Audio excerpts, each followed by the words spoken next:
আসসালামু আলাইকুম। হঠাৎ করে একটা পথচারী শিশু আমার বাইকের সামনে এসে দাঁড়ালো। সে আমার কাছে কোনো একটা আবদার করছে। দেখি সে কি আবদার চাচ্ছে। কি হাবি দে তুই? আইসক্রিম হাবি দে? ও হাবে? ও হাবে? বুয়ো? ও বো, তোর দাদা দাদা আছে না? হ্যাঁ? তার আবদার একসাথে দুইটা আইসক্রিম খাবে। তার একটি ছোট ভাই আছে, সেই জন্য। মাশাআল্লাহ, কত সুন্দর বিষয়টা। এখন তোরা আইসক্রিম গল্লা টিয়া দিলে তুই আইসক্রিম লই আইন্দা আইতে পারবি না। হ্যাঁ? আইতে পারবি? টাকা দিলে সে 10 টাকার বিনিময়ে আইসক্রিম নিয়ে আসবে। তোর নাম কি? তোর নাম কি? হ্যাঁ? তানবীর? ধর আইসক্রিম ইবে লই এরা ইন্ডিয়া আয়। হ্যাঁ আগে চাই আইসক্রিম ইবে কিনলো। আইসক্রিম লই এরা আয় কেন? যা।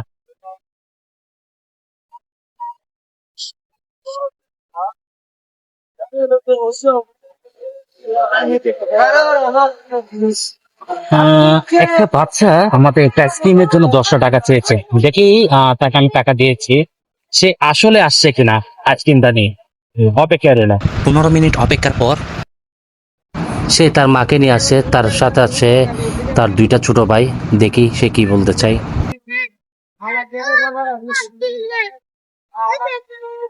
আইসক্রিম হয় তো তুই আইসক্রিম তো তুললাই দিয়ে দেয় আইসক্রিম হয় তানভীরের আইসক্রিমের টাকাটা তার মা সংগ্রহ করে ফেলেছে। তাই সেজন্য সে বিভিন্ন রকম তার মা বাহানা করছে যে আইসক্রিম কিনে দিতে চাচ্ছে না। তো আমি বলেছিলাম আইসক্রিমের পরিবর্তে বিকল্প অন্য কিছু নিয়ে দেন। বাচ্চাটা যেহেতু আমার থেকে টাকা চাইছে আইসক্রিম খাওয়ার জন্য, দেখেন কি করা যায়। তো এরকম কথা বাড়াবাড়ি হচ্ছে, ওনার সাথে আমার কথা কাটাকাটি হচ্ছে।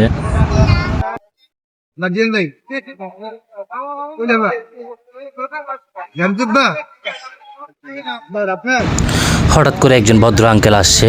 তো এসে জিজ্ঞেস করছে বাচ্চাটা কার, এত রাতে কি করছে, এখন কি এগুলো খোঁজার সময় নাকি, আপনি তো চাইলে চাকরি করে খাইতে পারেন। তো ঠিক আপুটা বিপরীত বলল যে না, আসলে কপাল খারাপ হলে যা হয় আর কি। তো আঙ্কেলটা বলল কপালে দোষ দিলে কি হবে, কিছু করতে হবে, জীবনে কিছু করে বেঁচে থাকতে হবে। এই ছোট ছোট বাচ্চাগুলোর ফিউচার কি করছেন আপনি? আপনি তো অন্ধকার করে ফেলছেন এই বাচ্চাগুলোর ফিউচার। যাই হোক, আঙ্কেলটা অনেক ভালো একটা, দেখে অনেকে বোঝা যাচ্ছে অনেক একজন ভালো, উনি অনেস্ট পার্সন, একজন মানুষ।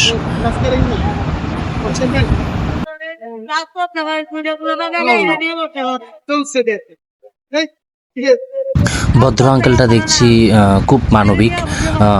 তিনি বিভিন্ন রকম কথা জিজ্ঞাসা করছেন ছোট ছোট বাচ্চাগুলোকে দেখে ওনার অনেক ভালো লেগেছে।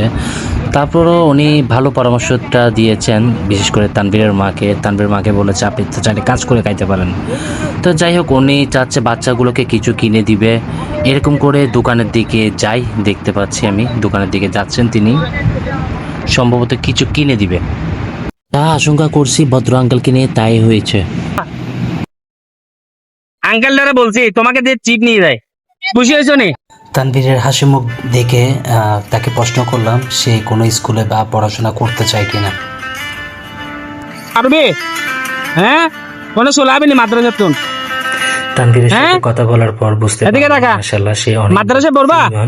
সে যদি একটা মাদ্রাসা অথবা একটা স্কুলে পড়ে সে ভালো কিছু করতে পারবে। তার মায়ের সাথে বিষয়টা শেয়ার করলাম। তানভীরের মা শেষমেশে রাজি হলো। তানভীরের মাকে আমার একটা ফোন নাম্বার দিচ্ছি, যেহেতু উনি ওনার সন্তানকে মাদ্রাসা দিতে চাই, আমার সাথে যাতে যোগাযোগ করতে পারে। একটা কাগজ জানাবা। তানভীরের মায়ের কাছে মোবাইল না থাকার কারণে ওনাকে আমি বলি আমাকে যাতে একটা কলম আর একটা কাগজ এনে দেয়, যাতে আমি আমার নাম্বারটা দিতে সহজ হয়। এটা হচ্ছে আমার নাম্বার, ঠিক আছে? আপনি বাসায় গিয়ে আপনার একটা নাম্বার থেকে আমার কল দিয়েন, আমি বলবো আমার। আজকের জন্য ভিডিওটা সমাপ্তি। এই ভিডিওটা করার কারণ হচ্ছে তানভীর ছেলেটার বয়স কত বা হবে, 4 বা 5। তার ছোট ভাই তার চেয়ে 1 বছর ছোট। তার ছোট ছোট ভাই 1 বছরের মতো হবে। জীবনে অনেক গল্প আছে যা আমাদের পূরণ হয় না, শুধুমাত্র ফ্যামিলির কিছু মানুষের অবহেলায়। আইসক্রিমটা বা কেনা হলো না, এরকম অবহেলা আর কয়দিন? মানুষের দুয়ারে দুয়ারে। আজ তানভীরের মায়ের কারণে কি তিন ভাইয়ের ফিউচার নষ্ট হয়ে যাচ্ছে, নাকি এমন কেউ আছে যে ভদ্র আঙ্কেলের মতো চিপস বা বর না দিয়ে জীবনের দায়িত্ব নিবে? ভিডিওটা ভালো লাগলে লাইক কমেন্ট শেয়ার দিয়ে পাশে থাকবেন।